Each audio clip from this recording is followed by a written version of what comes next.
selalu berusaha menyimpan sesuatu yang bisa membawa manfaat, baik untuk dirinya, untuk anak cucunya, maupun untuk keluarganya, untuk masa kini dan masa depan.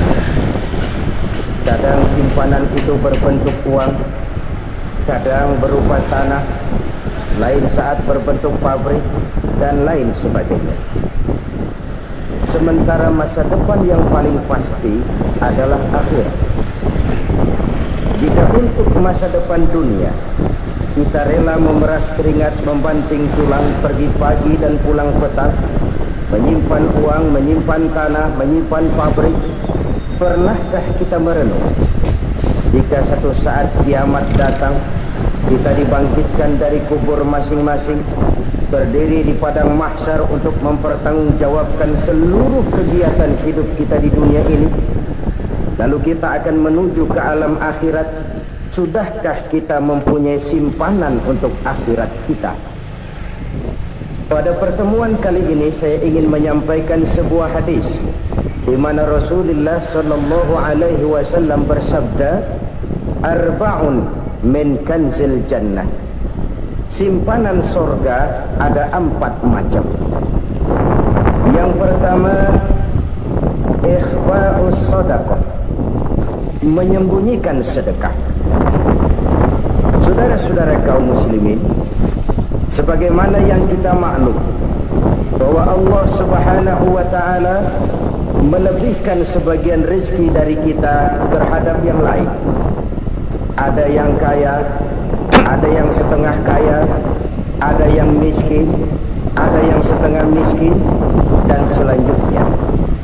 Ada yang gajinya kecil tapi penghasilannya gede.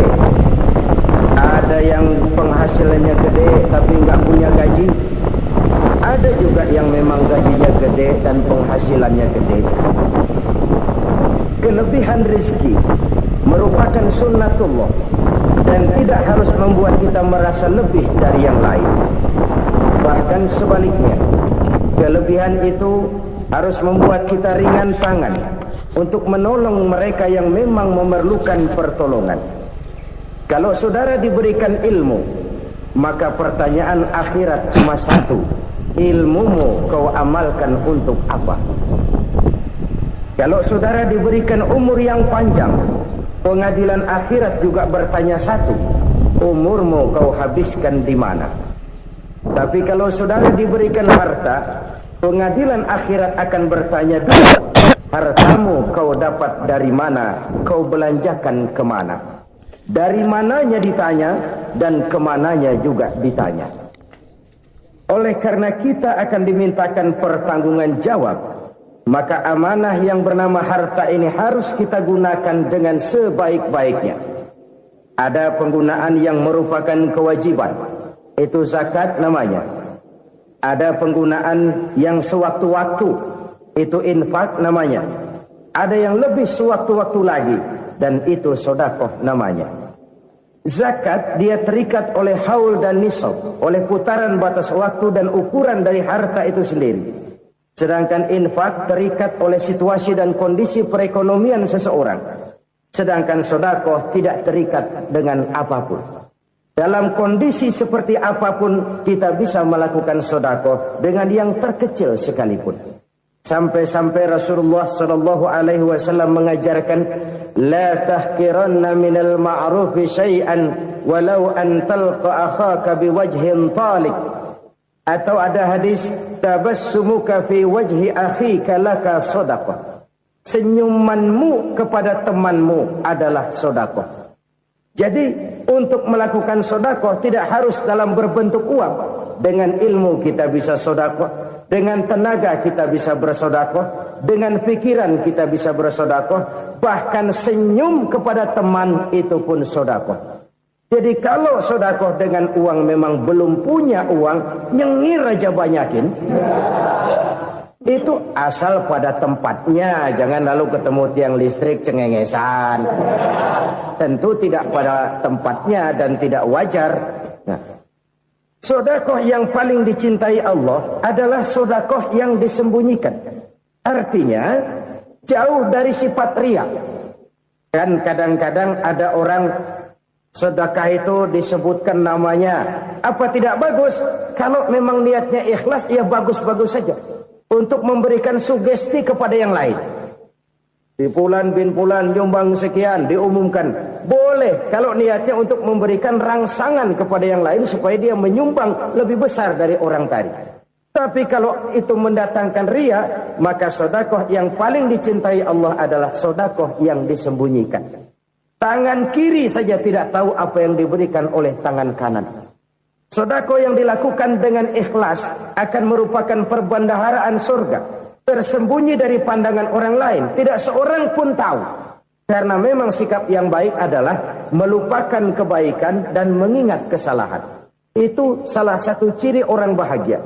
Orang yang selalu mengingat kesalahannya dan berusaha melupakan segala kebaikannya.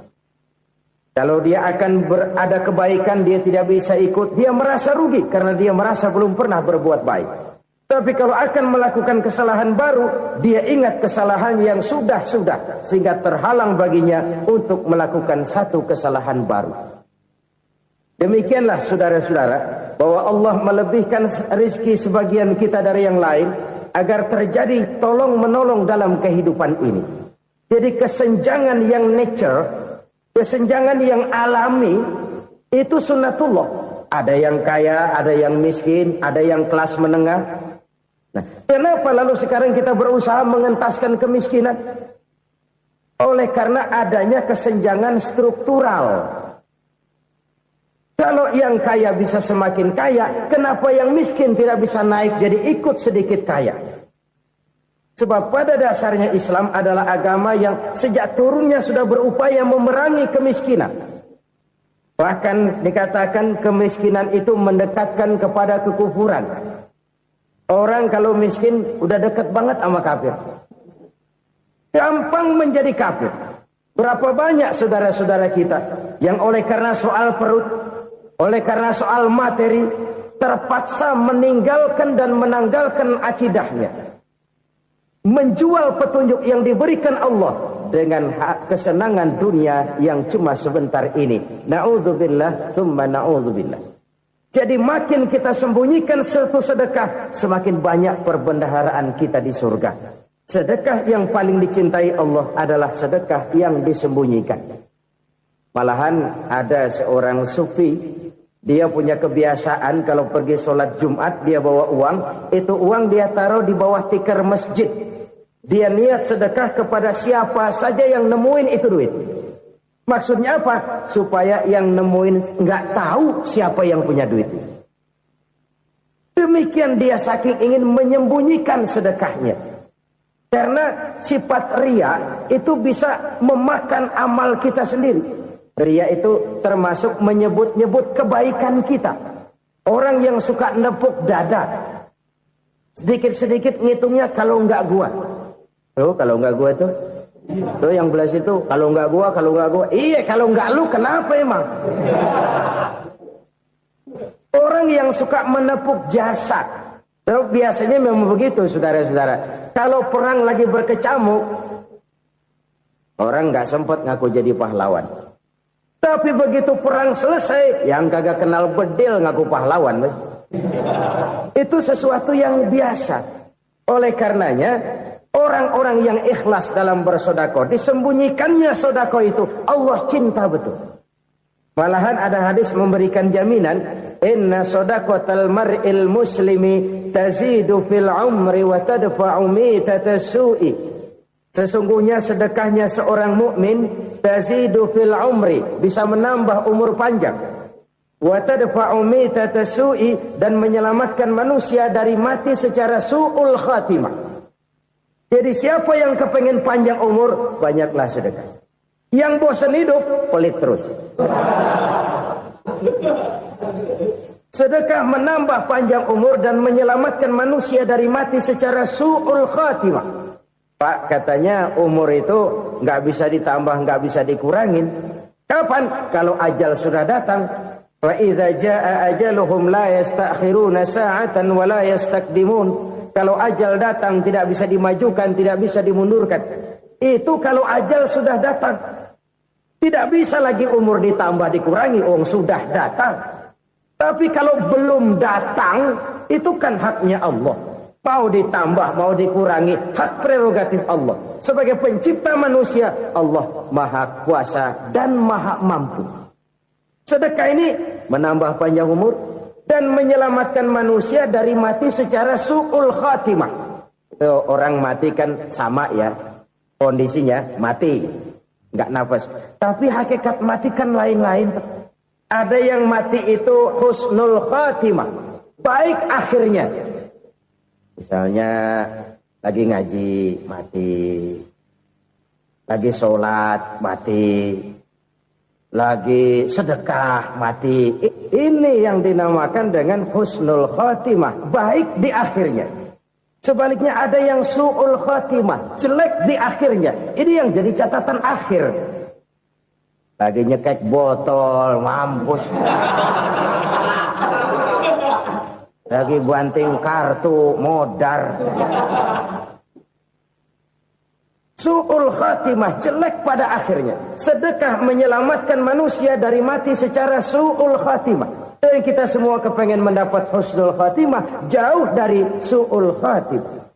Oleh sebab itu yang bisa menyelamatkan kita dari penyakit itu antara lain adalah sedekah yang disembunyikan, yang dikerjakan dengan ikhlas karena Allah, tidak karena kepengen dipuji orang, tidak karena ingin dikatakan orang pemurah. Sebab orang dermawan itu orang yang memberi tanpa harus diminta. Kalau masih harus diminta, ya belum dermawan namanya, masih harus diminta. Kalau nggak diminta ya tulus, lolos, polos.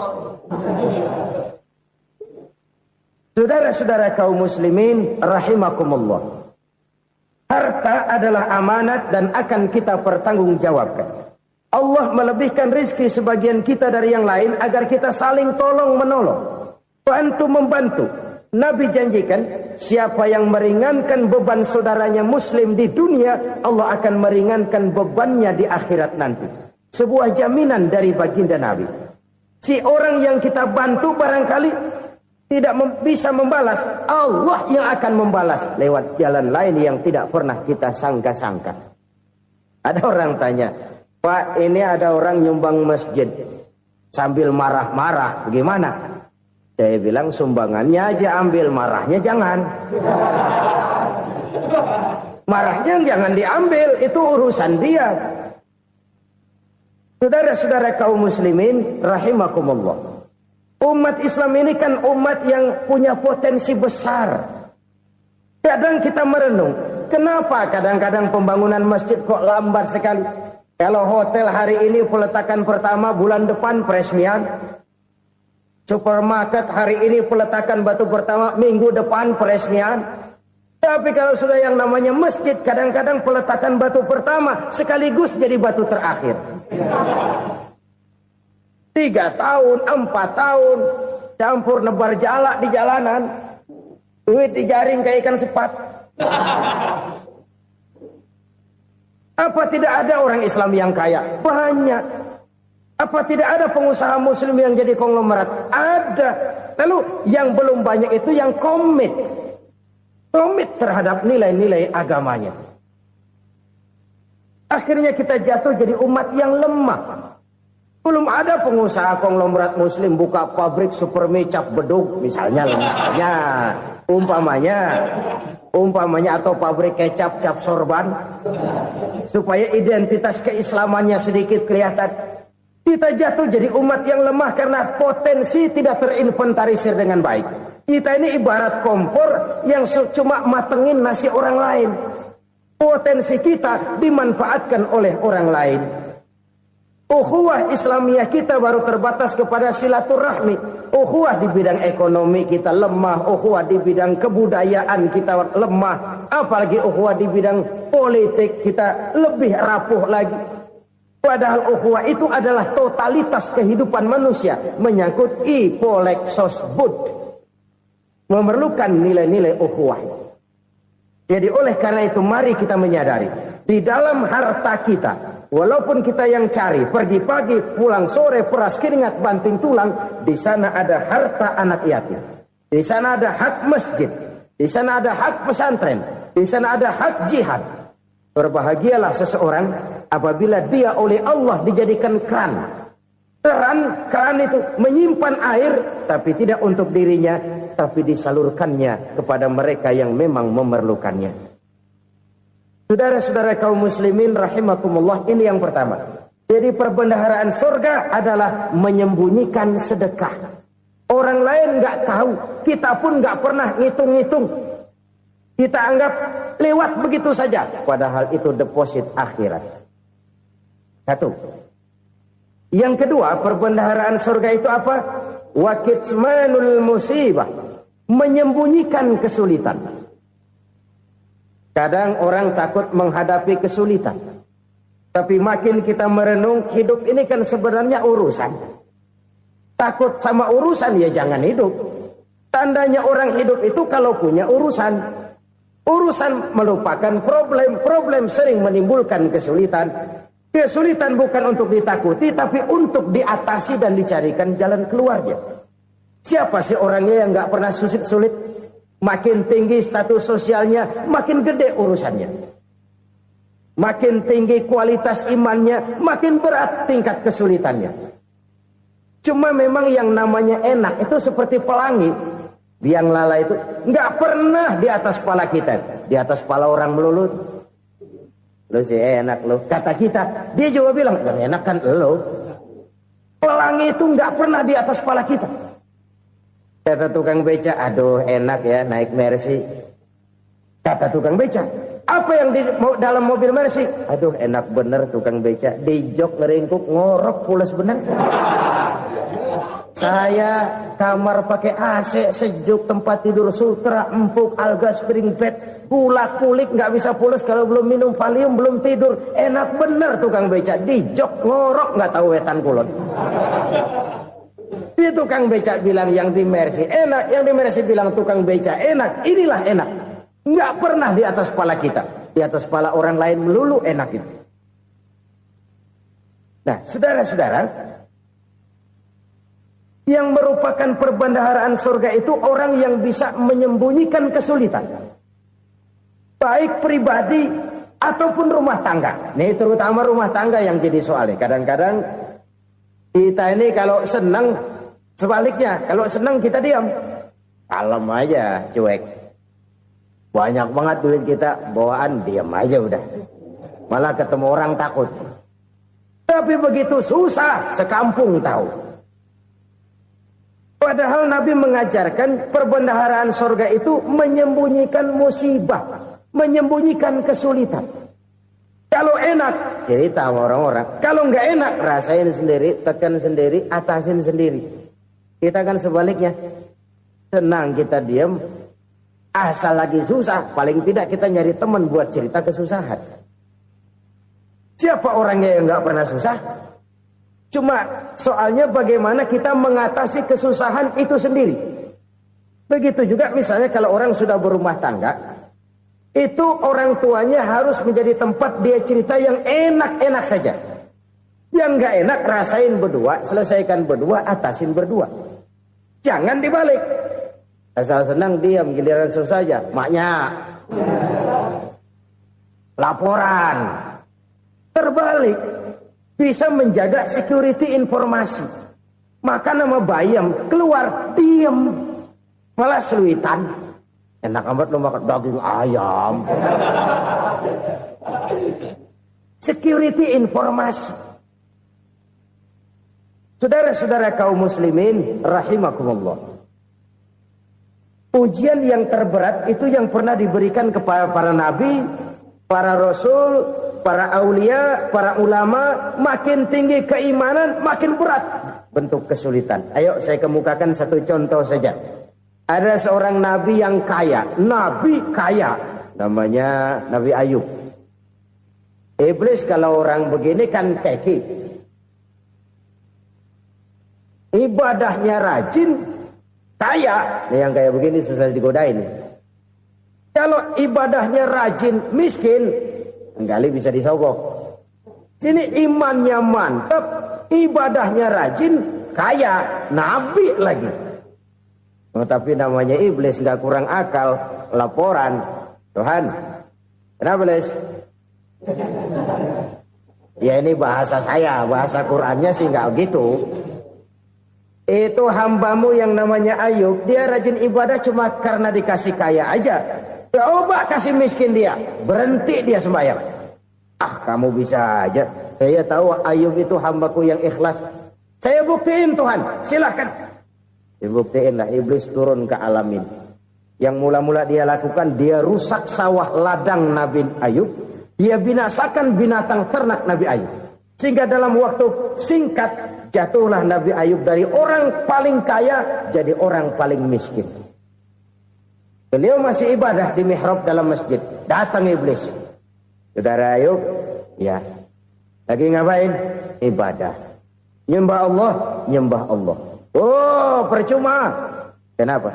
Tuhan yang ente sembah nih, dia udah bikin miskin ente. Sawah ladang ente hancur lebur, binatang ternak binasa. Sekarang ente jadi orang paling miskin. Ngapain nyembah Tuhan kayak begitu? Tekor. Udah berhenti dah ibadah, berhenti ibadah. Ini iblis sama Tuhan laporannya lain, yang dikerjakan kepada Nabi Ayub juga lain. Benar begitu iblis kata Nabi Ayub? Iya, sawah ladang saya habis, buras. Binatang ternak saya binasa, binasa. Saya miskin, bangpak. Apa jawab Nabi Ayub? Bukan innalillahi, ya ini hebat. Alhamdulillahillazi a'tani wa akhadha minni. Segala puji bagi Allah yang telah memberikan harta kepada saya dan sekarang mengambilnya lagi. Alhamdulillah. Allah yang ngasih, Allah yang ambil. Itu mah urusan Allah. Iblis cuman ibadah jalan terus, sujud lagi Nabi Ayub. Iblis seleher gondok banget. Dasar Nabi nggak mempan dia apa-apain. Miskin malah alhamdulillah. Allah yang ngasih, Allah yang ambil. Jadi kalau kita tidak komit, kita tidak terikat kepada kaya, miskin, senang, susah, apa yang bisa bikin kita susah? Jadikan kekayaan, kemiskinan, jadikan senang, susah sebagai anak buah yang bisa kita atur. Jangan kekayaan ngatur kita, jangan kemiskinan ngatur kita. Kita yang harus mengatur mereka. Senang, susah, kaya, miskin, bahagia, sengsara, jadikan itu anak buah yang bisa kita atur. Kalau sekarang kita kaya, lain saat boleh jadi kita miskin, semiskin-miskinnya. Allah yang ngasih, Allah yang ngambil. Tenaga mana yang bisa menghalangi? Ibadah jalan terus. Iblis makin gondok. Dasar Nabi loh. Akhirnya apa? Nabi Ayub dikerjain, diberikan penyakit. Demikian fatal penyakitnya. Bayangin, udah miskin sakit. Masya Allah. Miskin sakit. Sakitnya nggak lama, kira-kira 16 tahun. Istrinya 3, 2 mental minta ceraiin. Ngerawatin laki bengek begini. Senang belum tentu, susah udah pasti nih. Cerai aja, cerai dah. Cerai. Tinggal satu Siti Rahmah yang setia menemani beliau. Sesetia-setianya hati perempuan. Satu saat Siti Rahmah bilang, "Bang, iya, abang kan Nabi bang. Lalu namanya Nabi kan doanya jarang meleset bang. Maksud kamu minta kenapa sih sama Tuhan biar abang sembuh baik dah bang?" Siti Rahmah, iya. Saya sakit berapa tahun sih dah? 16 tahun bang. Sebelum ini saya sehat berapa tahun? Ya kira-kira 60 tahun bang. Nah coba ente banding-bandingin Rahmah. Saya dikasih sehat 60 tahun.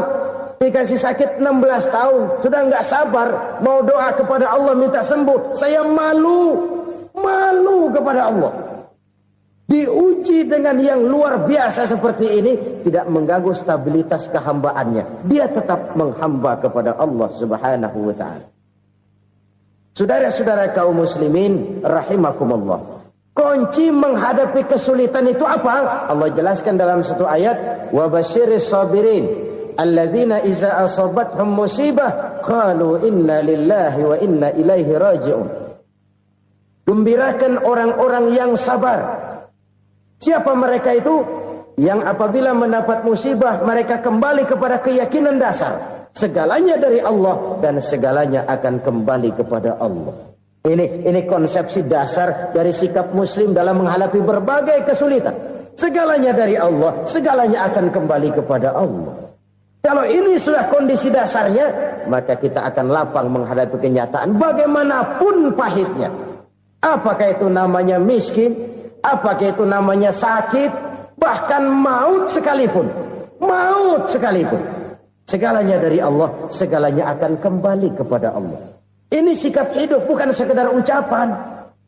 Kita kadang-kadang menjadikannya sebagai ucapan. Mulutnya sehingga berhenti, innalillahi wa inna ilaihi rajiun, tapi nangisnya terus gerung-gerungan.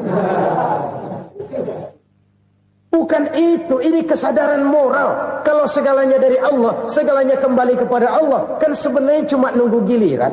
Hari ini saya nyembayangin dia, entah hari apa saya disembayangin orang. Hari ini saya antar dia ke kubur, entah hari apa orang nganterin saya ke kubur. Hari ini saya tahlilkan dia, entah nanti kapan orang tahlilkan saya. Segalanya dari Allah, segalanya akan kembali juga kepada Allah. Oleh sebab itu saudara-saudara, kesulitan bukan untuk ditakuti. Kesulitan justru untuk diatasi, dicarikan jalan keluarnya. Dan tidak ada orang yang tidak pernah mendapat kesulitan. Tidak ada. Semakin tinggi status sosial, semakin tinggi kualitas keimanan, semakin besar juga tingkat kesulitan. Hanya saja bagaimana cara kita mengatasinya. Dan Al-Quran menyatakan, inna ma'al usri yusra. Di balik kesulitan itu pasti ada kemudahan. Roda itu berputar.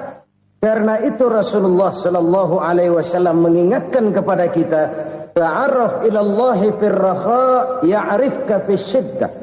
Ingatlah kepada Allah di waktu kamu senang, supaya Allah ingat kepada kamu di waktu kamu susah. Kalau waktu senang kita ingat kepada Allah, kita susah, Allah tidak akan meninggalkan kita.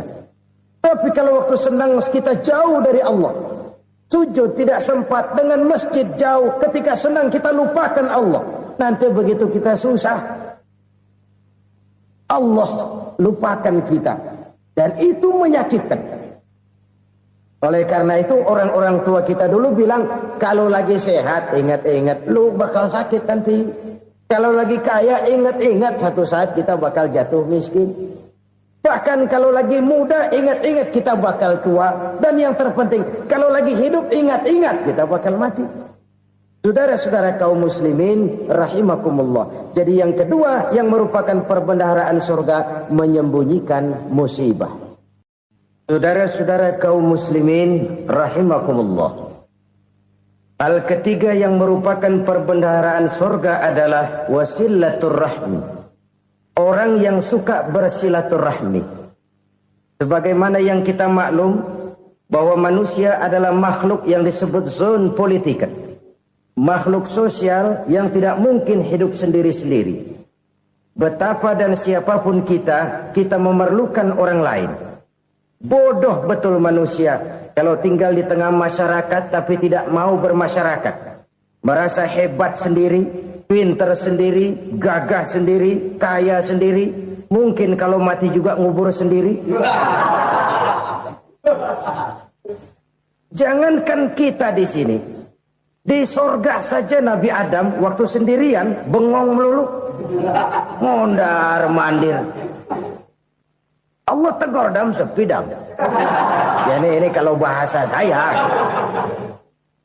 Iya Tuhan sepi ini, nggak ada coret-corekan pisan ini. Diciptakan Siti Hawa, baru anteng Nabi Adam. Itu di sorga. Cobalah. Umpamanya saudara tinggal di Jakarta nih. Kayak bener. Apaan aja di Jakarta punya saudara dah. Jembatan Semanggi ambil. Monas, Buntel bawa pulang. Hotel-hotel ambil semua. Cuman tinggal di Jakarta sendirian, apa enaknya? Betapa dan siapapun kita perlu orang lain. Tidak ada seorang pun yang bisa memenuhi kebutuhan hidupnya secara sendiri-sendiri. Nah, Islam telah menyelamatkan manusia dari ras diskriminasi. Mengikat manusia dengan persaudaraan yang berlandaskan kepada akidah. Karena itu dianjurkan bersilaturahmi. Bahkan Nabi menyatakan, man arada ayyubsata lahu fi rizqihi wa yunsa'a fi atharihi falyasil rahimah. Siapa yang kepengen diluaskan rezekinya dan dipanjangkan usianya, banyaklah ia bersilaturahmi. Siapa yang kepengen dimudahkan rezekinya, hendaknya ia banyak bersilaturahmi. Kalau banyak teman, kesulitan kan paling tidak ada tempat cerita. Udah susah, sendirian kita pikirin diri, nggak ada tempat tukar pikiran. Cepet banget sama bengek. Dilawan sendiri.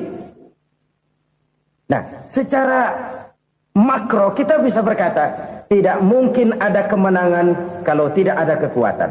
Tidak ada kekuatan kalau tidak ada kesatuan dan persatuan. Tidak mungkin ada kesatuan dan persatuan tanpa semangat silaturahmi. Kalau umat Islam mau menang, dia harus kuat. Kalau umat Islam mau kuat, dia harus bersatu. Kalau umat Islam mau bersatu, dia harus membudayakan silaturahmi ini. Bahkan sampai-sampai kata Nabi, kalau bisa cari nilai tambah. Apa? Silman qata'ak. Bersilaturahmilah kau kepada orang yang marah denganmu. Masya Allah, indahnya ajaran agama kita. Orang yang marah pun kepada kita, kata Nabi, kalau bisa bersilaturahmilah kepadanya, kepada orang yang marah itu. Di situ nilai tambah. Cuman jujur nih hadis, ngucapinnya gampang, ngamalinnya yang berat banget. Orang marah sama kita, kita disuruh silaturahmi, ada apa malu?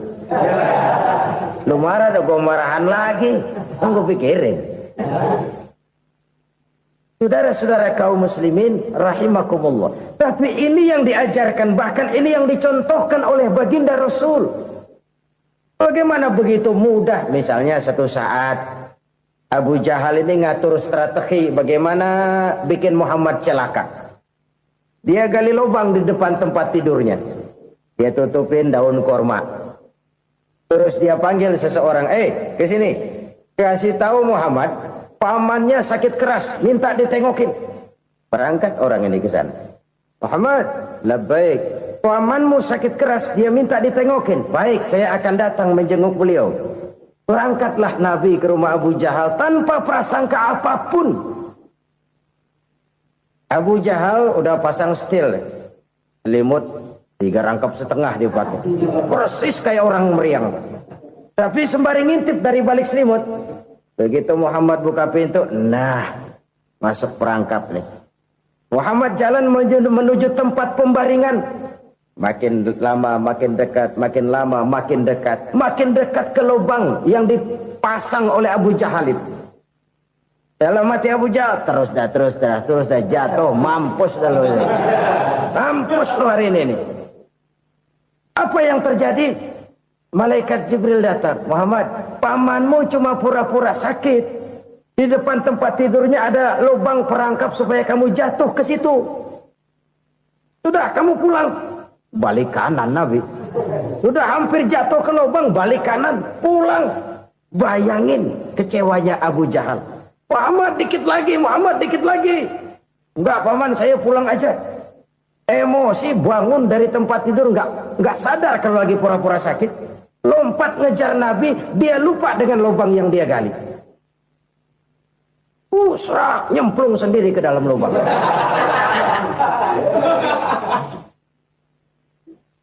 Nabi terus berlalu. Ini terjadi keanehan. Jatuh ke lubang yang dia gali itu sebenarnya nggak terlalu dalam ya, antara 3-4 meteran lah. Tolong saya jatuh ke lubang ini. Datanglah pelayan-pelayannya itu. Angkat saya dari sini. Oh, yang ngulurin tambang. Satu gulung, belum juga nyampe itu tambang. Kurang, beli lagi ke warung. Sambung, ulur lagi, nggak juga bisa sampai. Wah, ini kerjaan Muhammad ini. Tolong, siapa salah seorang kamu ke rumah Muhammad, kasih tahu encangnya kecebur. Minta ditolongin. Sampaikan kepada Rasul. Kenapa? Pamanmu jatuh ke lubang, Muhammad minta tolong diangkatin. Tambang udah nyambung-nyambung nggak nyampe juga. Ya, nanti saya datang, saya tolong. Coba. Nyata-nyata orang berniat jahat mau mencelakakan dia. Datang dia menolong. Ini yang disebut air tuba dibalas air susu ya ini. Bukan sebaliknya. Air tuba dibalas air susu.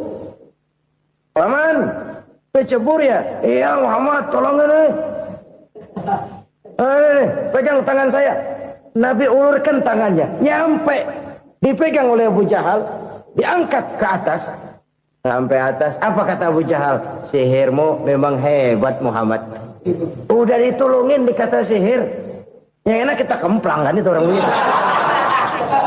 Urusan apa? Tapi inilah akhlak. Kalau bisa kamu bersilaturahmilah dengan orang yang marah kepadamu sekalipun. Orang marah kita tetap baik. So, kalau kita berbuat baik sama orang yang memang baik, rasanya sih biasa-biasa aja. Orang baik kita baik lagi, ya draw aja, belum ada nilai tambah di situ. Baru ada nilai tambah kalau kita bisa berbuat baik kepada orang yang nyakitin kita. Itu namanya kita setingkat di atas dia. Dia sakitin kita, kita berbuat baik sama dia. Dia pelit sama kita, kita baik sama dia. Dia marahin kita, kita deketin dia. Di situ kita punya nilai tambah. Jadi siapa yang ingin diluaskan rezekinya kata Nabi dan dipanjangkan umurnya, hendaklah ia banyak-banyak bersilaturahmi. Sederhana sebenarnya silaturahmi. Tapi silaturahmi membangkitkan semangat kesatuan dan persatuan. Kesatuan dan persatuan melahirkan kekuatan. Dalam matematika, 1 ditambah 1 pasti 2. Tapi di tengah masyarakat, 1 orang takut ditambah 1 orang takut, hasilnya jadi 2 orang setengah berani. Kenapa setengah berani? Karena udah berdua. Tadi pan takut sendirian. Kalau dia kumpul turu-turu takutlah jadi berani. Kita yang lemah, kita yang tidak berdaya, kita yang miskin, kalau mau kompak bersatu, apa yang nggak bisa kita kerjain? Apalagi tinggal di kota besar, pilihan cuma 2, bertahan atau minggir. Bertahan atau minggir. Untuk bisa bertahan harus mampu bersaing. Untuk mampu bersaing harus punya keahlian. Keahlian harus ditunjang dengan pendidikan. Ditambah oleh kekompakan sebagai umat. Udah miskin mencar mulu, orang injek gitu. Orang nggak pandang urusan apa malu. Oleh karena itu silaturahmi pada hakikatnya merupakan ruh dari ukhuwah yang diajarkan oleh agama kita. Bagaimana Islam menyelamatkan masyarakat manusia dari ras diskriminasi, mengikat manusia, dan tidak ada persaudaraan yang lebih indah selain persaudaraan yang diikat dengan nilai-nilai akidah. Sepanjang orang di jalan Allah, itulah saudara kita. Keluar dia dari jalan Allah, selesailah persaudaraan sampai di situ. Karena itu, kalau ingin menyimpan sesuatu di surga, banyaklah bersilaturahmi. Datang ke rumah ini, datang ke rumah itu, dan lain sebagainya. Itu simpanan kita di akhirat nanti. Ini yang ketiga. Saudara-saudara, yang keempat, perbendaharaan surga itu apa? Wa qawlu la hawla wa la quwwata illa billah. Ucapan la haula wa la quwwata illa billah. Ibadah kan ada yang berat, modalnya besar. Bangun masjid berat, modalnya besar. Bangun rumah sakit berat, modalnya besar. Ada ibadah yang berat tapi modalnya ringan. Misalnya puasa. Puasa itu berat, mengendalikan nafsu. Kalau sekedar nggak makan nggak minum sih enteng, mengendalikan nafsu itu jihad terbesar. Tapi kan modalnya ringan, cuma niat saja. Ini ibadah berat, modalnya ringan. Ada ibadah yang ringan, modalnya juga enteng. Seperti termasuk ucapan la haula wa la quwwata illa billah. Tanpa sadar, la haula wa la quwwata illa billah, nyelengin tuh di surga. Nyelengin, kita nggak terasa, nyelengin simpenan akhirat. La haula wa la quwwata illa billah, nyimpan lagi. Kaget, la haula wa la quwwata illa billah, nyimpan lagi. Banyak simpanan. Walaupun sebenarnya yang dimaksud di sini adalah kesadaran batin bahwa tidak ada daya dan kekuatan kecuali Allah. Itu intinya. Kita memulai pekerjaan disunahkan baca bismillah, kan begitu. Apa itu? Kesadaran moral. bahwa ini saya bisa kerjakan. Saya kerjakan ini dengan menyebut nama Allah. Kenapa? Kalau Allah tidak memberikan daya dan kekuatan, mana mampu saya kerjakan ini. Maka saya kerjakan ini dengan menyebut nama Allah. Bismillah. Kesadaran moral. Manusia hanya wajib berusaha, tapi nggak pernah wajib berhasil. Banyak hal-hal yang kalau kita renungkan secara rasio nggak mungkin. Tapi jadi kenyataan. La haula wa la quwata illa billah. Tidak ada daya dan kekuatan kecuali bagi Allah semata-mata. Kesadaran moral akan kelemahan dan keterbatasan makhluk bernama manusia. Kadang kita kagum dengan otak, tapi kita sering lupa sama yang bikin otak. Padahal bagaimanapun hebatnya otak, yang bikin otak pasti lebih hebat dari otak. Nggak percaya, silahkan otak-otakan. Inilah kecenderungan. Kita kagum dengan pesawat-pesawat mutakhir, bukan main, besi gede banget terbang itu. Alangkah hebatnya. Lalu apa yang bikin otak tidak lebih hebat dari itu semua? Kita puji laut, apa yang bikin laut tidak lebih hebat dari laut itu? La haula wa la quwata illa billah. Tidak ada daya dan kekuatan kecuali Allah. Apa yang bisa kita lakukan kalau tidak karena daya dan kemampuan yang diberikan oleh Allah kepada kita? Lahirlah sikap tawadu, rendah hati, tidak melonjak menjadi angkuh dan sombong, sadar akan kelemahan dan keterbatasan diri sebagai makhluk yang diciptakan oleh Allah Subhanahu wa taala. Jadi satu sisi ini ucapan yang berpahala, la haula, jadi wiridan. Pada sisi lain ini kesadaran moral, sikap mental, kesadaran batin bahwa yang punya daya dan kekuatan itu cuma Allah. Kita nggak pantas untuk sombong, sebab sombong itu pakaiannya Allah.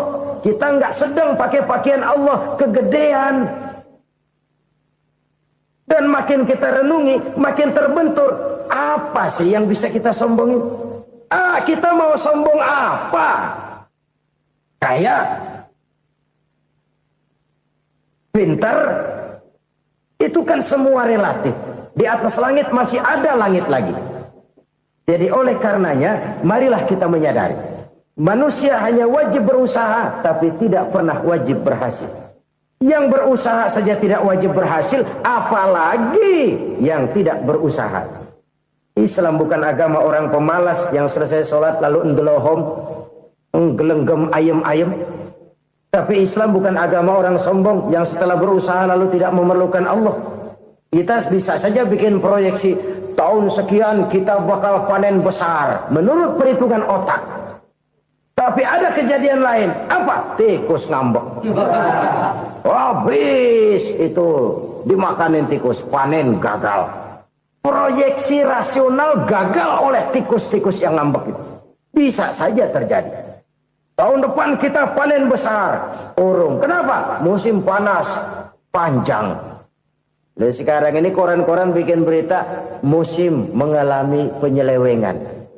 Bukan cuma manusia yang nyeleweng sekarang. Musim pakai nyeleweng. Mestinya kan musim hujan udah selesai. Masih hujan-hujan juga. Musim. Nah sekarang kita boleh bikin proyeksi. Kita bakal panen besar. Tahu-tahu musim panas panjang. Sawah retak, air kering. Cari teknokrat yang paling botak. Suruh pendekin tuh musim panas. La haula wa la quwata illa billah. Inilah kesadaran moral. Saudara, saya teringat satu saat ada seorang konglomerat. Umurnya ya kira-kira 70-an. Suatu saat dia ditanya oleh wartawan, "Pak, umur Bapak berapa sih?" "Ya, paling 10 tahun." 10 tahun? 10 tahun? Anak Bapak berapa orang? Satu saja? Satu. Harta Bapak berapa? Ya, paling-paling bangsa 7 juta kali. 7 juta? Iya. Pak, kenapa Bapak bohongi saya? Bapak punya buku biografi. Koran-koran, majalah-majalah banyak memuat cerita riwayat hidup Bapak. Saya tahu umur Bapak 70. Kenapa bilang cuma 7 tahun? Saya tahu anak Bapak 8. Kenapa cuma bilang 1? Saya tahu harta bapak miliaran, mungkin triliunan, pabrik di mana-mana, bank di mana-mana. Kenapa bilang uang bapak cuma 7 juta? Nah, kata si konglomerat tadi, kamu benar nak, kamu benar. Umur saya kalau jumlahnya memang 70 nak. Cuman ingat-ingat saya, baru 7 tahun terakhir ini saya sujud. Baru 7 tahun terakhir ini saya berusaha dekat dengan Allah. Saya laksanakan perintahnya, saya jauhi larangannya. 7 tahun inilah rasanya yang ada nilainya di hadapan Allah. Yang 63 tahun matong, kelabu, kelem umur gue. Habis untuk maksiat, untuk munkarat. Maka ketika ditanya tadi, umur saya 7 tahun itu. Oh begitu Pak. Oh iya. Lalu anak Pak. Anak bapak kan 8. Kenapa bilang cuma 1? Nah, kalau jumlah hitungannya memang anak saya 8.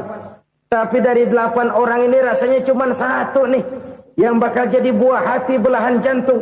Pelanjut cerita, penerus sejarah. Bakal jadi anak soleh yang akan mendoakan saya.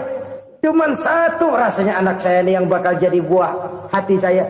Besar-besaran saya. Yang akan mendoakan di kubur saya. Yang akan mendoakan di akhirat saya. Yang 7 orang mana? Masya Allah, yang atu tenggeng, yang atu nyekek botol ngolo, yang atu nggak karu-karuan. Makanya saya bilang 1 anak saya yang akan bisa mendoakan saya. Oh begitu Pak. Iya.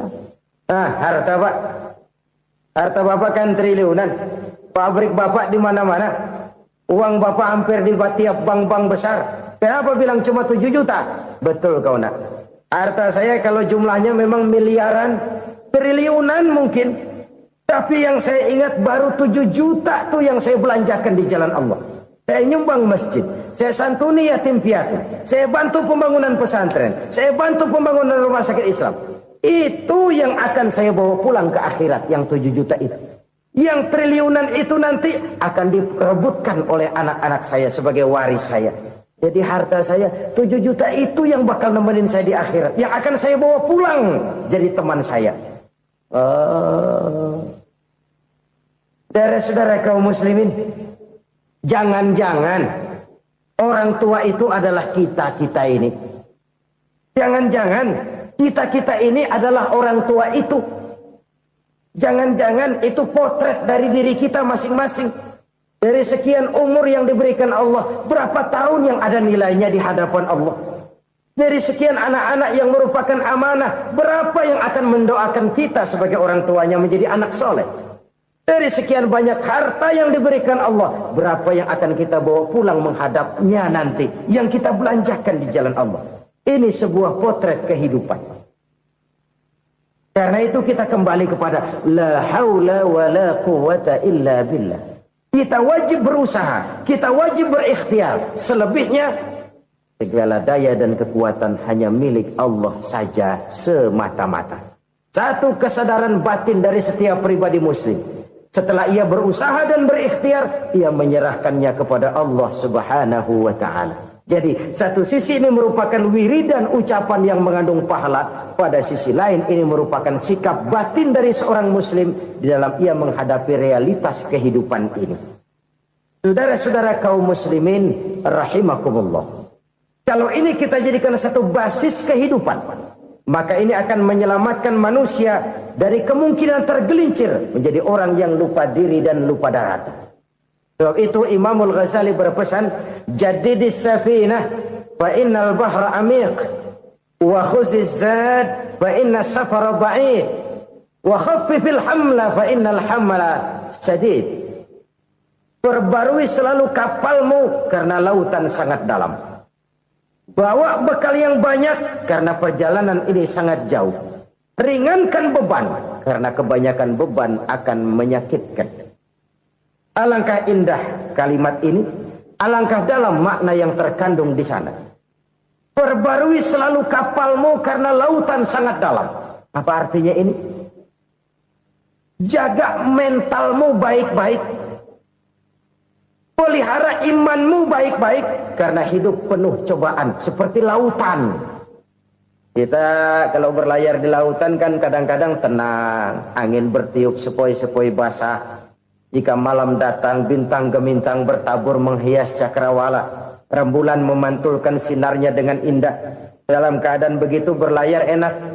Tapi lain saat ombak menggunung, halilintar menyambar, angin topan bertiup. Berapa banyak sudah saudara-saudara kita yang tenggelam di lautan dunia tanpa sadar bahwa dia belum sampai kepada pantai yang akan dituju. Berapa banyak sudah saudara-saudara kita yang tenggelam di lautan dunia ini tanpa sempat bangkit lagi. Dia menyangka sudah sampai kepada tujuannya. Hati-hati kapal jangan sampai bocor karena lautan sangat dalam. Iman ini jaga baik-baik karena hidup penuh dengan ujian. Wa khuzizat fa inna safar ba'id. Bawa bekal yang banyak karena perjalanan sangat jauh. Saudara mau ke Bandung, bawa duit. Saudara mau ke Surabaya, banyakan lagi duitnya.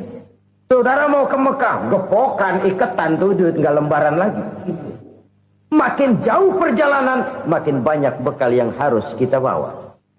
Kalau saudara dari Jakarta mau ke Surabaya, kagak bawa duit berangkat juga, itu sih bukan berani namanya, nekat.